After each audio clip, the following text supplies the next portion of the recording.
Saudi, কাতার, Kuwait, Bahrain, এক কথায় আরব দেশের সবচাইতে জনপ্রিয় খাবার হচ্ছে কি এই খেজুরের রুটি। এটাকে খেজুরের রুটি কেন বলা হয় অনেকেই জানে না, কারণ হচ্ছে কি এটার সাথে কিন্তু আটা ময়দা কোনো কিছুই নাই।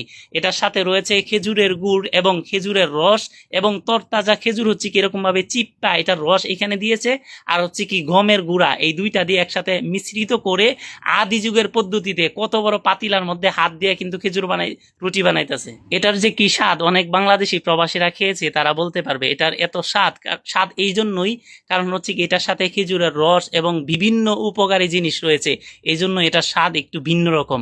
এটা কিন্তু অনেক আদি যুগের, আরো 20 থেকে 50 বছর আগে থেকে ওরা এটা পছন্দ করতো, এখন পর্যন্ত তাদের ঐতিহ্য তারা ধরে রেখেছে।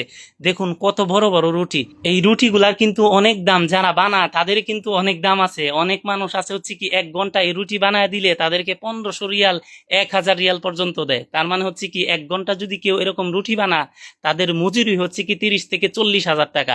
তার মানে বুঝতেই পারতেছেন যে এই রুটির কদরটা কত বড় এবং এই রুটিটা এদের কাছে কত জনপ্রিয় একটা রুটি।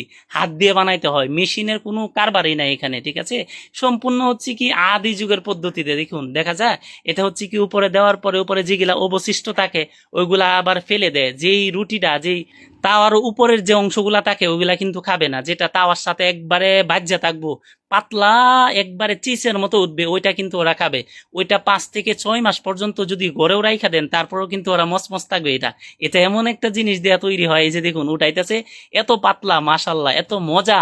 এরপরেও 5 মাস থেকে 6 মাস আপনি 1 বছর পর্যন্ত খাইতে পারবেন, তারপরেও ওইটা নরমই হবে না, একবারে মসমসই থাকবে।